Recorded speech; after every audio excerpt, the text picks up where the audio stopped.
I've got to start off my section this week with an apology, and that apology is definitely to Andy Reid. I've re-listening to last week and watching the display he put on this week. I'd like to backtrack on my words. For me, Andy Reid is the best head coach in the NFL. I will reconsider that. The point that I wanted to make about it was we've had the discussion before. I think me and you in particular, Josh, about what do you want out of a head coach?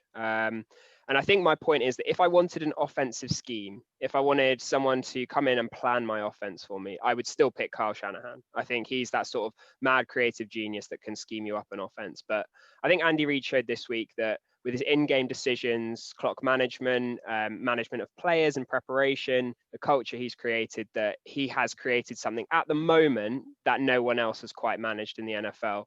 And I thought the fourth down decision, which I think you're going to talk about, Josh, just sort of typified that. Throwing on fourth down, trusting Chad Henne, him being prepared to go in and do that. I thought it was just a masterclass, really. The team didn't panic, and they pulled through in brilliant fashion. And I think if you were setting an under/over for how many Super Bowls Mahomes and Reid would win, I think 3 is probably a fair amount, because it's going to be so difficult to stop them. I said a couple of weeks, it must have been a couple of months ago, that what I really want to see is Bills Chiefs in the AFC Championship game, and that's what we've got. So this is a shorter section this week, but I just wanted to say sorry, Andy Reid, you were right, you proved me wrong, and congratulations. And I am so stoked to see Bills Chiefs this week. As we go forward and talk about the head coaches a little bit, I think we can sort of mix in the discussion about what you look for in a head coach, but the answer is Andy Reid, I think. Yeah, exactly. And I'll echo that. Obviously, I was on the Sean McVay side of the argument, but yeah, you know what, he proved us wrong. Well done to Connor, who set the thumbnail for the video and chose Andy Reid, and Chris, who battled his case on the pod. Obviously, you two were definitely right in that spot. But you put it perfectly, Henry. It's so easy to discredit the decisions which Andy Reid makes in the game when he chooses to throw on fourth down. If you're sat there thinking, well, he's got the best quarterback, possibly to ever play the game, we'll see. But certainly the best quarterback right now. And that's a great point, Josh. And I think Andy Reid can win with Mahomes. Lots of people can win with Mahomes. Andy Reid's also won with Donovan McNabb, Alex Smith.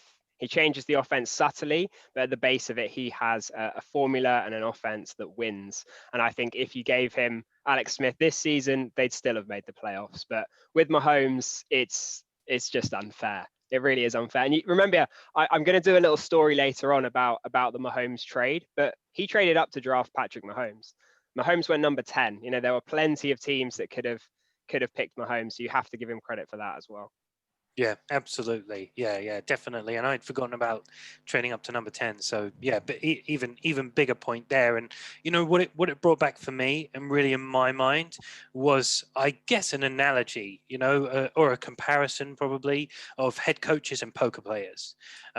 And poker has changed drastically. If you follow it, I'm an avid poker fan. Over the past 20 years, we've really seen a massive shift in poker towards stats, just like we see in the NFL and analytics.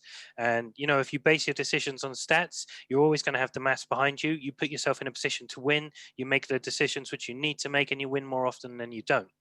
The thing which still remains prevalent at the top level of poker, and still remains prevalent in the NFL at the top level of coaching, is sometimes you've got to realize when it's not in your favor. You got to make a read based on what you think the other person's going to do, what they've got in their hand, whatever that analogy would be. And in this case, Andy Reid really guessed and predicted exactly correctly what he was going to face, what no one else was anticipating, rolled the dice, gambled a little bit, but he knew where his cards were. He knew where his luck was, but he still wanted to do it. And, fair play to the guy. He won. He's got his team into the conference championships as a result. He didn't give Baker Mayfield a chance to run down the field on them and then give him a run for his money with Chad Henne still at quarterback. And it's far more, it takes a lot more as a coach, like you said, the preparation, Henry, to manage a quarterback going out injured in the middle of a game than knowing you don't have him from the week start. That takes so much effort and time on everyone's perspective to do that. And you must limit Mahomes snaps in training, everything to benefit it. So, well played, brilliant. And yeah, my biggest question is how many years away from everyone hating the Chiefs, Andy Reid and Patrick Mahomes, like everyone did with the Patriots, Bill Belichick and Tom Brady, are we really? And I think, it's a different offense. Everyone loves it, but surely we're going to reach there soon. What do you think, Henry? Isn't everyone going to hate the Chiefs?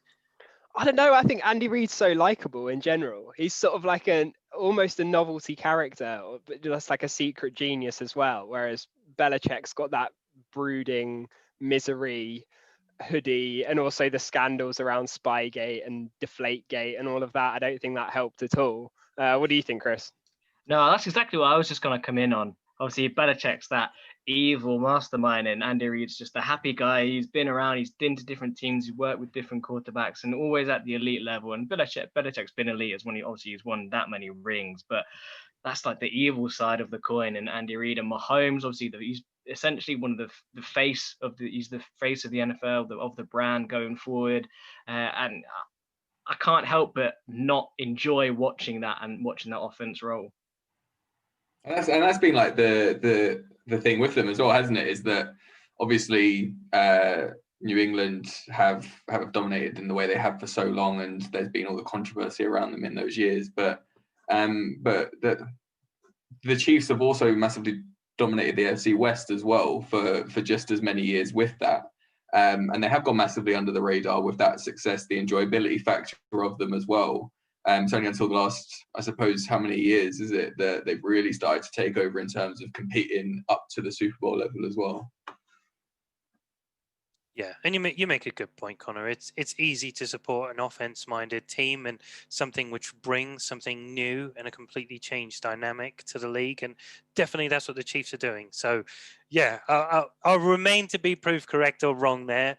I don't think any team at any level can have a sustained period of success and not be the subject of jealousy or some level there. So, long may it continue as it is, but I look forward to watching people continue to challenge them over the period as well.